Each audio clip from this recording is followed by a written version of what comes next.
Señor presidente de la Academia Nacional de Medicina, señor secretario de Salud, colegas académicos y académicas, señoras y señores, agradezco a la mesa directiva la invitación que me hiciera para presentar en esta ceremonia inaugural la conferencia Dr. Ignacio Chávez.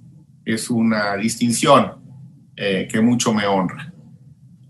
Hemos convenido, el presidente de la Academia y un servidor, que el tema podría versar sobre la perspectiva global de la pandemia por COVID-19, aprovechando la experiencia que he tenido desde las Naciones Unidas de poder seguir de cerca el desarrollo de este gravísimo problema de salud con muchas implicaciones en otras esferas de nuestra vida y de participar en algún aspecto que me parece que ha tenido cierta relevancia.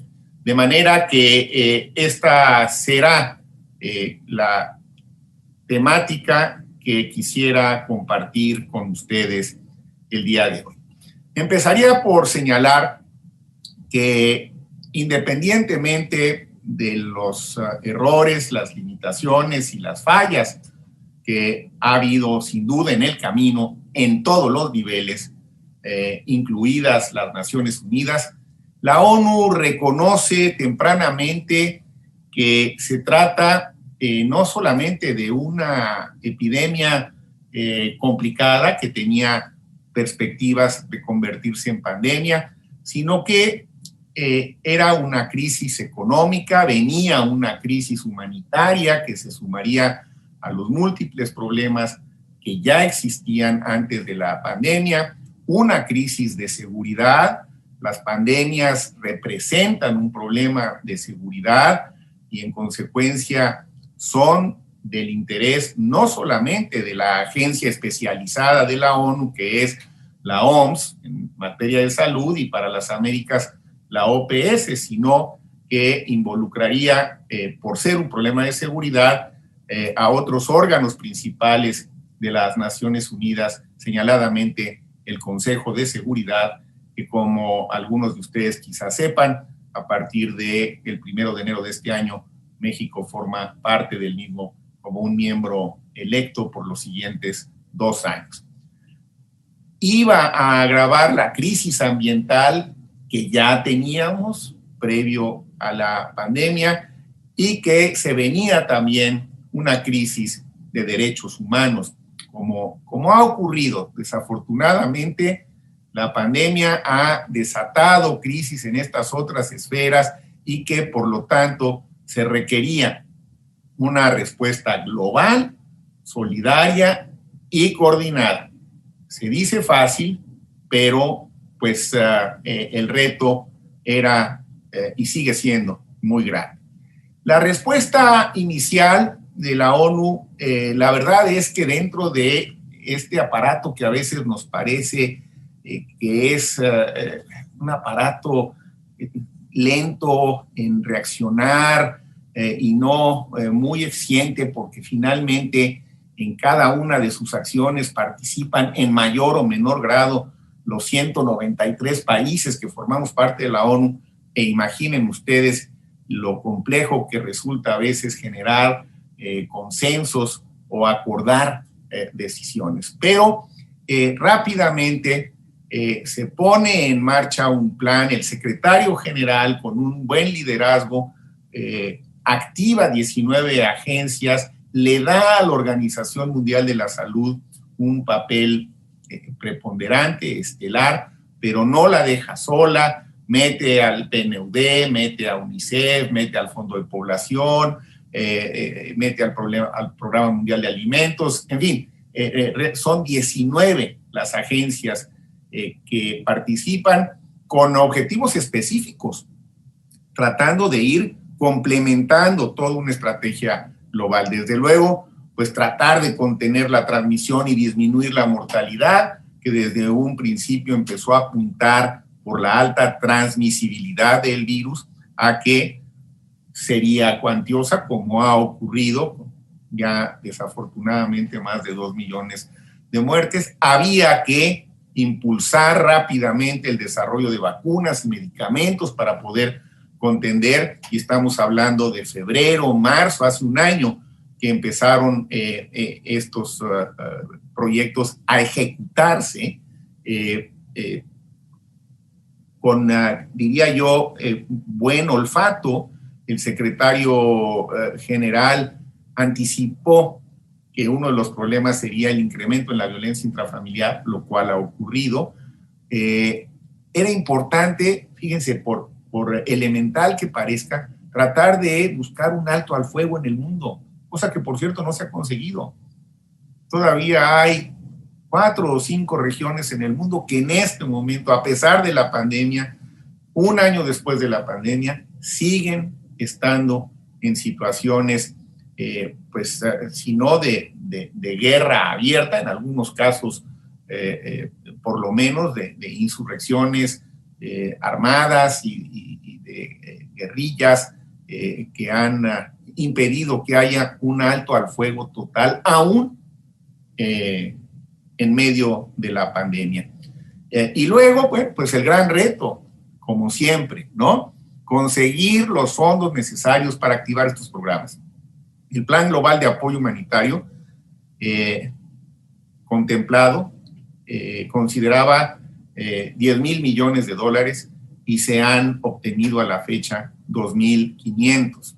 O sea, la verdad es que todos estos llamados a la solidaridad y a la fraternidad, pues han tenido una respuesta, yo diría, que muy limitada. Van fluyendo, pero ha costado muchísimo trabajo, y eso explica en parte también por qué algunos programas pues quizá no han funcionado como se anticipaba. Pero había prioridades claramente establecidas. La primera es algo que sigue siendo vigente: no dejar a nadie atrás, porque en esta pandemia, como lo saben muy bien todos ustedes, nadie estará a salvo hasta que todos estén a salvo. Pero no tiene ningún sentido tratar de avanzar con nacionalismos que protejan solamente a algunas poblaciones. El problema es global, y un problema global requiere de soluciones globales. Las soluciones nacionales, regionales, no resuelven el problema global.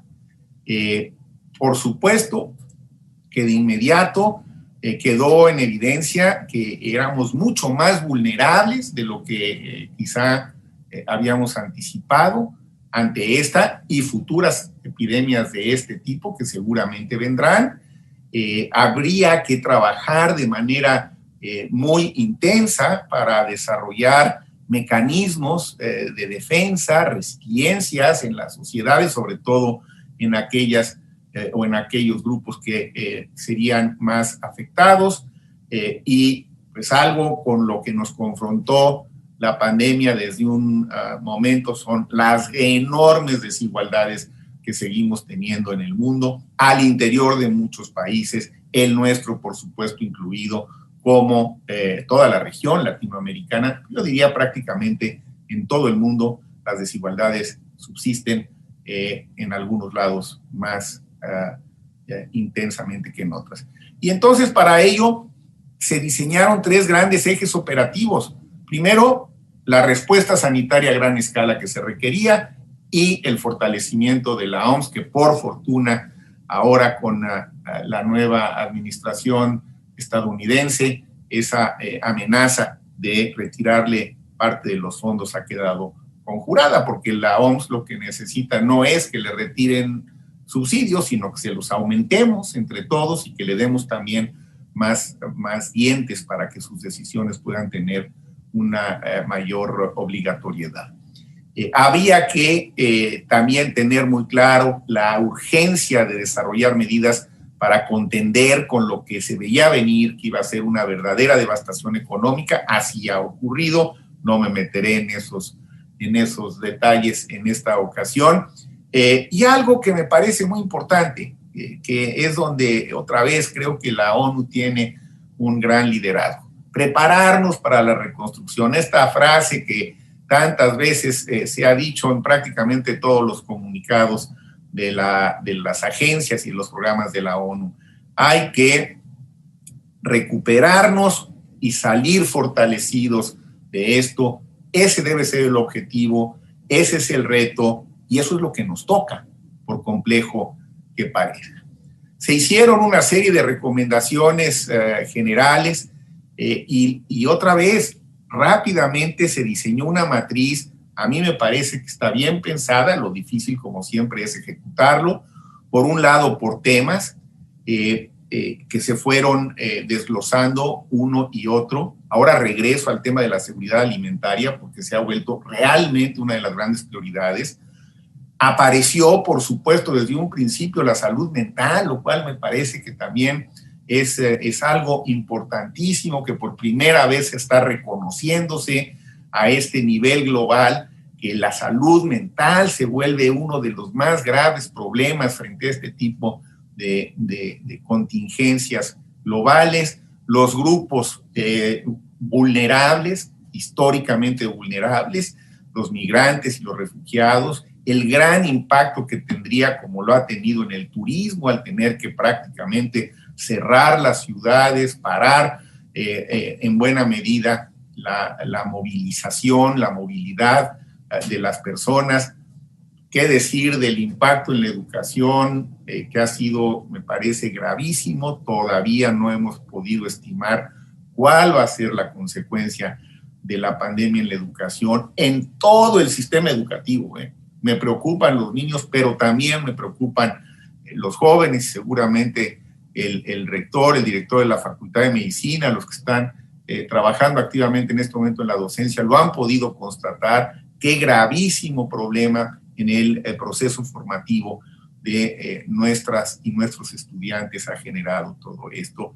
Y bueno, pues no digamos en empleo. Entonces, a ver, cuando vemos todo esto, la salud es muy importante. Ahí empezó el problema, ahí va a estar parte de la solución, pero ahora esto se ha desparramado por todos lados y traemos una crisis global muy complicada. Dentro de las políticas públicas se sugirió también focalizar ciertas acciones. Los grupos más vulnerables, las mujeres, nuevamente han sido quizá el grupo que ha tenido que lidiar con una de las cargas mayores de la pandemia, en donde las desigualdades y las injusticias se han exacerbado, empezando por la violencia intrafamiliar.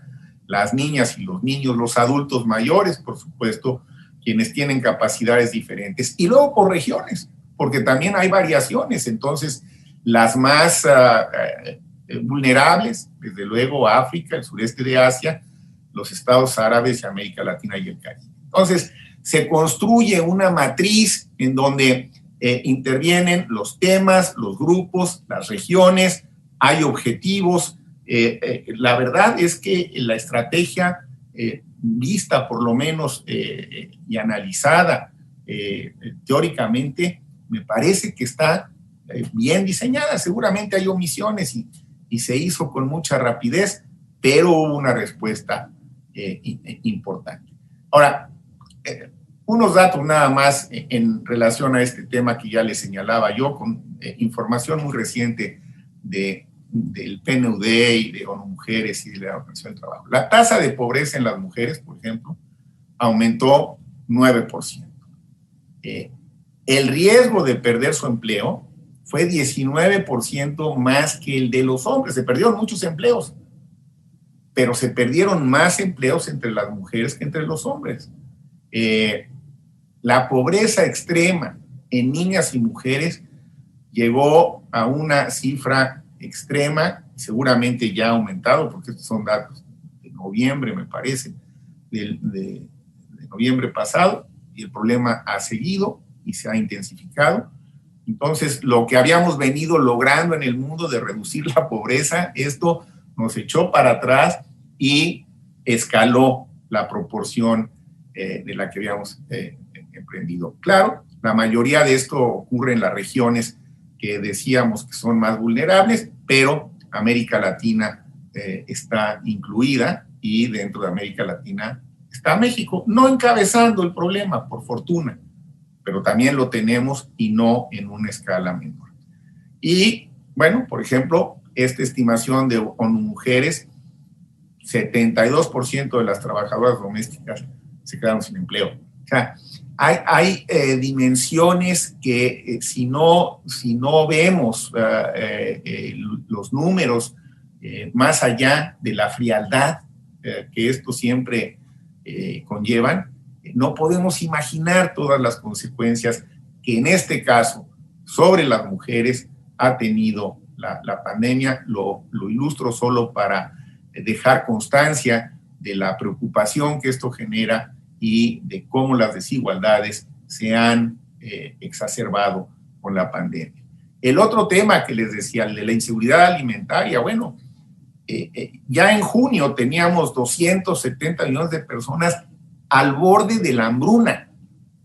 O sea, como ustedes saben, hay clasificaciones de la inseguridad alimentaria. Tenemos 270 millones de personas que están al borde de la hambruna, y en algunas regiones hay indicios de que, de hecho, ha empezado ya a haber nuevamente hambruna, algo que parecía que habíamos logrado superar con muchos esfuerzos. El Programa Mundial de Alimentos, que recibió el premio Nobel, por cierto, muy merecido, pero está rebasado en parte por insuficiencia presupuestal. Bueno, en todo este contexto, en que hemos tenido posibilidades de participar y de aportar como representantes de nuestro país en la ONU. Quizá la participación más significativa fue con esta iniciativa que tomamos desde el mes de abril del año pasado, a partir de un planteamiento que hizo el presidente ante el G20 de que la ONU debería intervenir para garantizar que no hubiese especulación con los medicamentos, las vacunas y el equipo médico. Esto fue en marzo del año pasado, todavía no se tenía claro, la verdad. Yo creo que es un planteamiento visionario. En esa época no traíamos medida realmente la escala ni la magnitud del problema, y esto hizo que en la embajada nos pusiéramos a trabajar, elaboramos una nota, un proyecto que unos cuantos días después, la siguiente semana, ya estaba distribuido en las misiones de los otros 192 países, en donde planteábamos una resolución que justamente retomara estas preocupaciones, la necesidad de que las vacunas, el equipo médico, los medicamentos fueran accesibles para todos, anticipando que ocurriría lo que está ocurriendo. De todas maneras está ocurriendo, creo que en menor escala gracias a esta iniciativa, pero está ocurriendo. El acaparamiento, la especulación y el que los países con más capacidad económica quisieran realmente ser los primeros, y en algunos casos a lo mejor hasta los únicos o casi únicos beneficiarios, o por lo menos que cada quien se rascase con sus uñas, lo cual pues es la mayor de las injusticias que puede haber ante una contingencia como esto. Abrimos las consultas y la verdad es que logramos establecer un texto final que fue copatrocinado por 179 países, es decir, no solamente lo apoyaron 179 países, sino que lo hicieron suyo, lo cofirmaron con México, lo cual fue muy bueno, y digo, me da mucho gusto también compartirlo con ustedes, porque es en la historia de la ONU la resolución mexicana que más copatrocinios ha tenido en 75 años. Y fue relativamente rápida, las consultas fueron muy interesantes, la verdad es que se trabajó con todo el equipo, tengo aquí que darle crédito a todo el equipo de la misión, con jornadas muy largas de trabajo. Simultáneamente debo decir que se presentaron dos proyectos relacionados con el tema, uno por Rusia y otro por Arabia Saudita, y entonces hubo mucho jaloneo para para ver si nos fusionábamos. La verdad es que yo encontré diferencias importantes entre los proyectos de los tres, declinamos fusionar, competimos los tres en un procedimiento muy complicado, que es el procedimiento del silencio. Quiere decir que una vez que se registran los proyectos, el presidente de la Asamblea los somete, en este caso durante 72 horas, a este procedimiento de silencio. Con un país que lo objete, el asunto se detiene, se regresa para abrir nuevamente una discusión y seguramente se tiene que someter a votación. La verdad es que cuando declinamos fusionarnos con los otros proyectos, pues yo traía claro que había un riesgo de que no pasara ninguno. Sin embargo, la verdad tenía yo la convicción de que el nuestro era el mejor. Y yo creo que aquí, pues mi condición de médico y de conocer un poco los temas de la salud pública fue una ventaja adicional que, por supuesto, capitalizamos. El proyecto de Rusia y el de Arabia Saudita no pasaron, y el de México sí pasó por la resolución del procedimiento de silencio, es decir, fue aceptado, finalmente apoyado por unanimidad. Se complicó al día siguiente porque justo coincidió cuando los Estados Unidos dijeron que se separarían de la OMS, y la resolución de México reconocía el liderazgo de la OMS.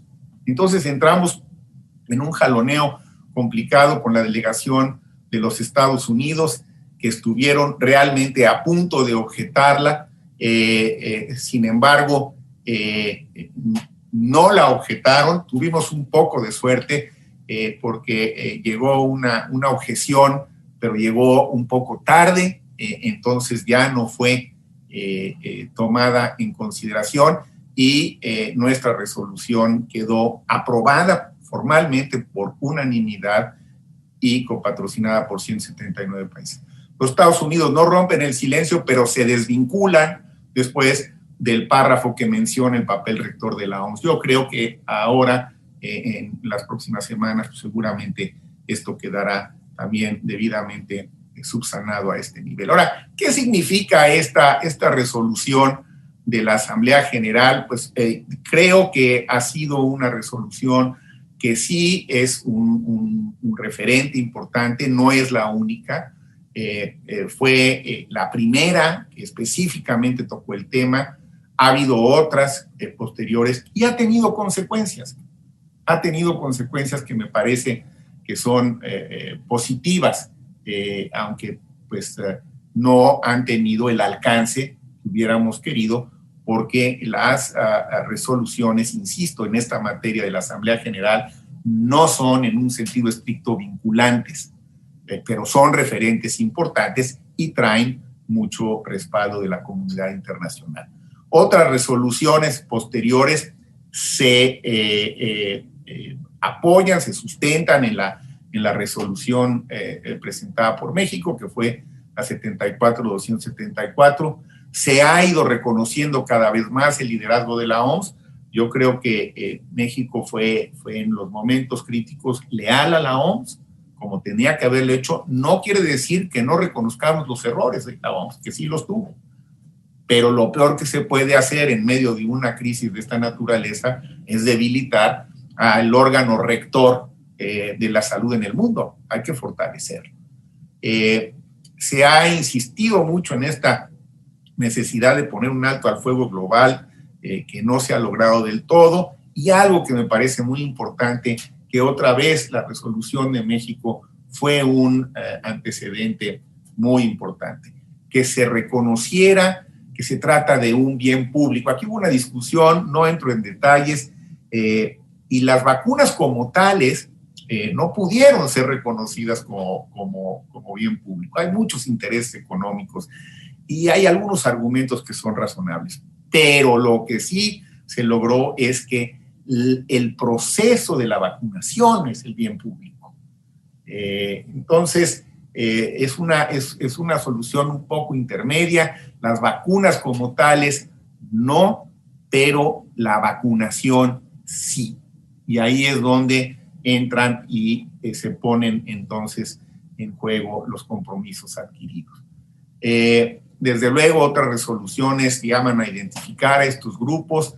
Aquí, con el tiempo, en los siguientes meses fueron apareciendo otros grupos focales que en un principio no estaban bien definidos. También tuvimos oportunidad de impulsar la idea de que debían quedar incluidos los pueblos indígenas, cosa que finalmente también se incorporó. Y luego, el otro gravísimo problema que hemos tenido, que es el término no me gusta mucho, pero en fin, esta epidemia de desinformación, la famosa infodemia, que ha metido un ruido en todo el mundo.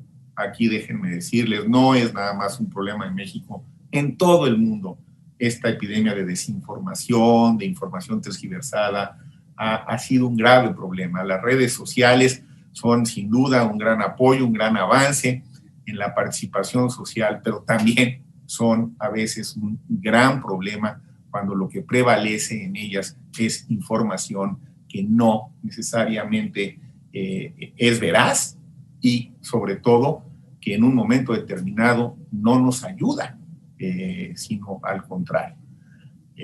El otro tema que subrayo por razones obvias, quienes conocen mi formación, es el tema de la salud mental y ya en otra ocasión tendré oportunidad, si la mesa directiva así lo dispone, de compartir con ustedes qué vamos a hacer desde el Consejo de Seguridad en materia de salud mental. Vamos a tener algunas iniciativas al respecto. Y luego, algo que también debe quedar muy claro, una pandemia de esta naturaleza no la resuelven solo los gobiernos, ningún gobierno, y no la resuelven solo ni siquiera la alianza de todos los gobiernos, sino que al interior de cada país tiene que haber alianzas con todos los actores y todos los sectores interesados. Y aquí algunos países lo han hecho mejor que otros. Hay que hacer alianzas con la academia, con la sociedad civil, con el sector privado, porque de otra manera no podemos con el problema. No es un tema que puede estar limitado a la respuesta de los gobiernos, que ya hemos visto que en mayor o menor grado han quedado rebasados. No es un problema que puedan resolver solo los sistemas de salud, que han mostrado sus insuficiencias y que también han mostrado sus debilidades, aunque por otro lado también han mostrado sus fortalezas y su lado solidario y heroico, porque también esto ha existido y hay que decirlo. Quizá el esfuerzo ejecutivo mayor se concentró en esto que se ha llamado el acelerador del acceso a las herramientas contra COVID-19. Y esto lo que es un gran consorcio de fondos de inversión, fundaciones, carteras encabezadas por la OMS para generar los recursos que se requieren, tomando en consideración experiencias previas que se tenían. No me entretengo en las siglas de cada una de estas agencias, algunas traen ahí los nombres completos. Hay que decirlo que la Fundación Gates ha sido muy generosa y que pues entre todas han logrado que puedan avanzar algunas de las propuestas y algunos de los mecanismos de respuesta de la ONU. Ya les decía yo, este acelerador es, digamos, el paraguas. El ACT-A es donde se concentran los esfuerzos, los recursos y se distribuyen. Y entonces se ha logrado, porque la verdad ha habido un avance que no es menor, que haya una colaboración global. Yo estoy convencido, con todas las limitaciones que tiene, que si no hubiera habido esto, créanme que en este momento, quién sabe dónde estaríamos. O más bien dicho, es fácil imaginar. Con los 4 o 5 grandes potencias económicas que hay, acaparando toda la producción y decidiendo cómo distribuyen las vacunas en el mundo, usando las vacunas como un instrumento de dominación, como si fuera esto una guerra donde habría habido ganadores, que serían ellos, y perdedores, que seríamos todos los demás, incluyéndonos nosotros. Entonces yo creo que estos esfuerzos de la ONU han no han logrado resolver el problema que nos propusimos desde un principio, pero sí lo han de alguna manera compensado y aminorado a través de estos mecanismos. El acelerador desarrolló para fines operativos 4 grandes pilares, unos que se enfocaran al diagnóstico, y estas serían las agencias que se encargarían de su financiamiento, otros que se enfocaran a tratamiento, donde pues también ha habido algunos avances significativos, y yo estoy convencido de que algunos de ellos serán más efectivos en el futuro. Creo que de todas maneras hay mucho, no nos da tiempo de detenernos. El caso de la vacunación, que pues es el que más expectativas ha generado y el que más controversias ha generado también. Y luego, pues, algo que es ineludible, pues, al cual vamos a tener que entrar de inmediato una vez que resolvamos la parte crítica de la pandemia, que es la revisión a fondo y el fortalecimiento de nuestros sistemas de salud. COVAX es esta cartera de gestión de vacunas de acceso equitativo, es decir, parte de los esfuerzos que aquí se hacen, en el caso de vacunación, con el apoyo de CEPI y de Gavi, se va a la cartera de gestión conocida como COVAX, y es donde tenemos un compromiso todos, ¿no? Aquí, bueno, hay voces que todavía sostienen que es mejor el nacionalismo que el multilateralismo. Yo creo que si no fuera por COVAX, la verdad, insisto, estaríamos realmente en una situación mucho más crítica. Además, el objetivo, por falta de recursos, se ha quedado a un nivel, digamos, modesto, que es vacunar al 20% más vulnerable de 172 países asociados, incluyendo el nuestro, por supuesto. Si no hubiera esto, ese 20% de la población más vulnerable de estos países, simple y sencillamente, no tendría acceso a la vacuna. Ya no digamos en el futuro cercano, a lo mejor nunca,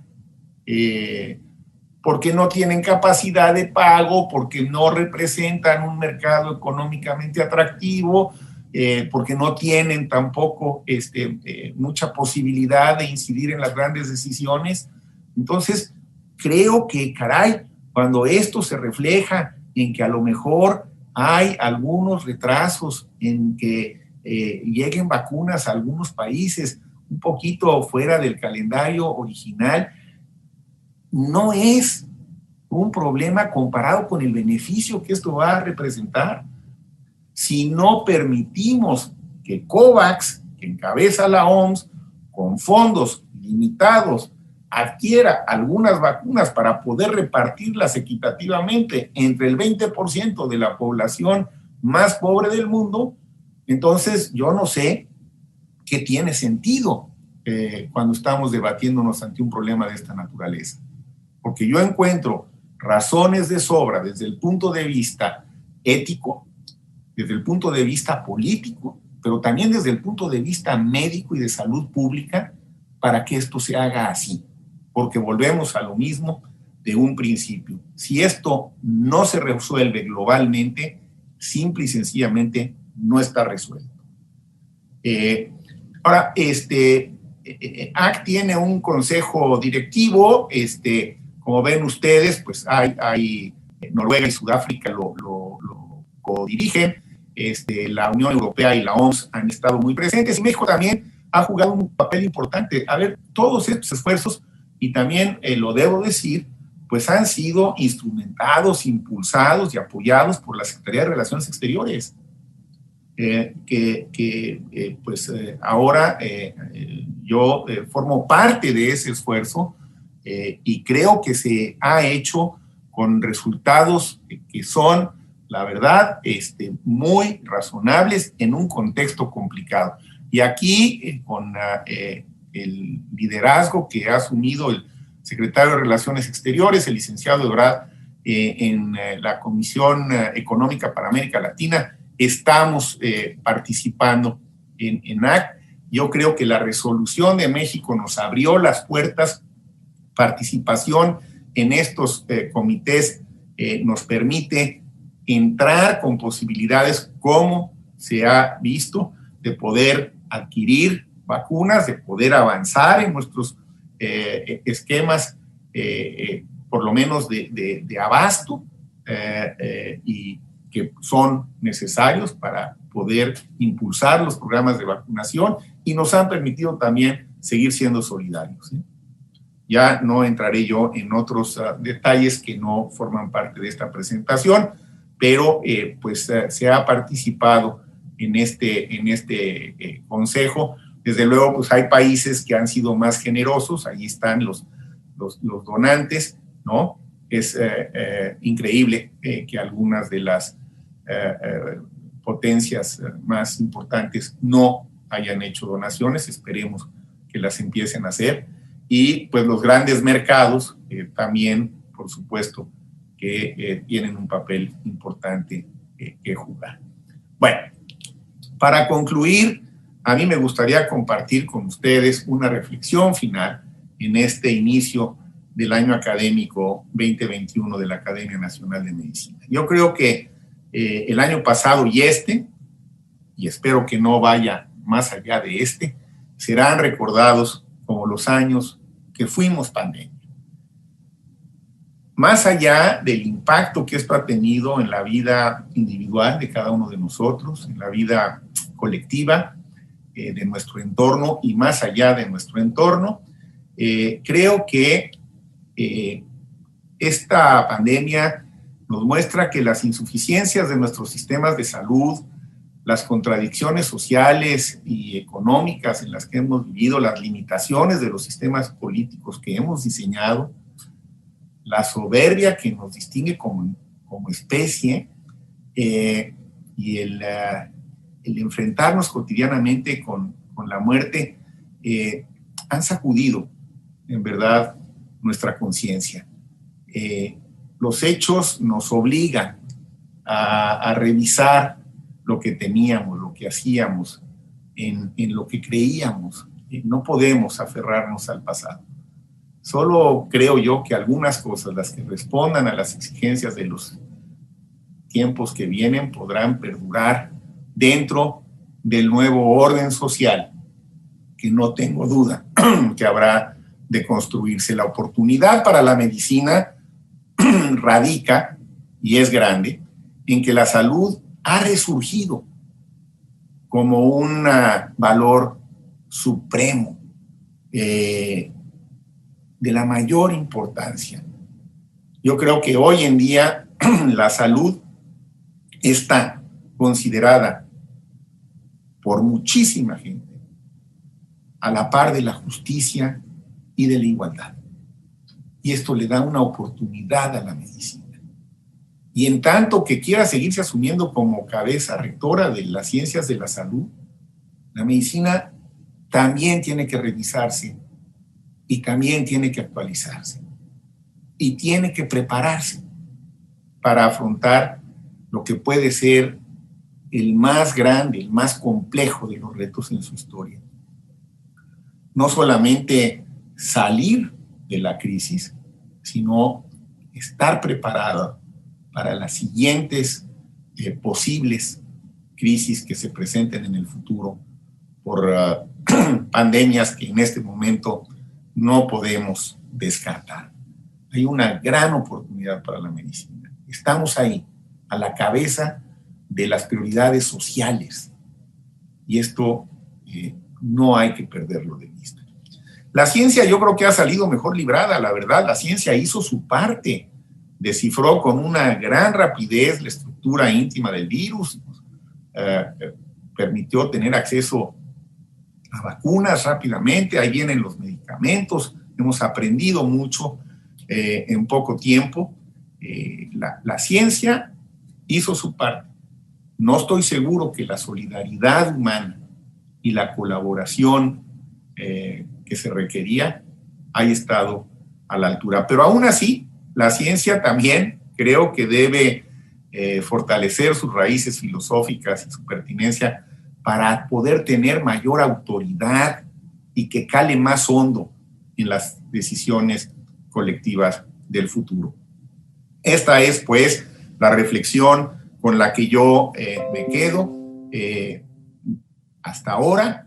y pues les agradezco mucho su atención. Nuevamente a la mesa directiva, gracias por la invitación y seguramente estaremos en contacto porque tengo el mayor interés de seguir participando en la medida de mis posibilidades en las actividades de la Academia Nacional de Medicina. Muchas gracias.